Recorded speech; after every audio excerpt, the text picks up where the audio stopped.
বাংলাদেশের ঐতিহাসিক টেস্ট জয়ে আগা সালমানকে সুইপ করে জাকির হাসান ৪ মারে, আর তাতেই নিশ্চিত হয় বাংলাদেশের জয়। রাওয়ালপিন্ডিতে স্বাগতিক পাকিস্তানকে বাংলাদেশ হারালো ১০ উইকেটে।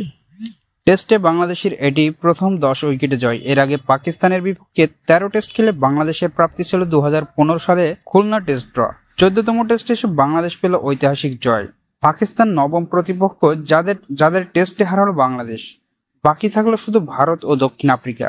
দেশের বাইরে বাংলাদেশের এটি ৭ম জয়, আর সব মিলিয়ে টেস্টে ২০তম জয়। টেস্টে পাকিস্তান নবম প্রতিপক্ষ, যাদের হারালো বাংলাদেশ। ৬ উইকেটে ৪৪৮ রানে প্রথম ইনিংস ঘোষণা করেছিল পাকিস্তান, যেটি ছিল টেস্টের দ্বিতীয় দিন। সেই বেলায় ১২ ওভার ব্যাটিং এর চ্যালেঞ্জ দারুণভাবে সামলেছিলেন বাংলাদেশের দুই ওপেনার জাকির ও সাদমান। এরপর থেকে রাওয়ালপিন্ডি টেস্টে দেখা গিয়েছে বাংলাদেশের দাপট। ব্যাটিং এর পর বোলিং এও দাপট দেখা যায়। সাদমানের লড়াকু ৯৩ এর পর মুশফিকুর রহিমের ১৯১ রানের দুর্দান্ত ইনিংসে বাংলাদেশ পায় ৫৬৫ রানের বড় সংগ্রহ। এরপর সাকিব ও মিরাজের ঘূর্ণিতে বিপাকে পড়ে পাকিস্তান। দ্বিতীয় ইনিংসে গুটিয়ে যায় মাত্র ১৪৬ রানে। তাতে বাংলাদেশের সামনে আসে ৩০ রানের লক্ষ্য, যেটি বাংলাদেশ পেরিয়ে গেল কোনো উইকেট না হারিয়েই। ১৯১ রানের ইনিংসের জন্য ম্যাচ সেরা হয়েছেন মুশফিকুর রহিম। এটা তার সবচেয়ে সুন্দর ইনিংসগুলোর একটি।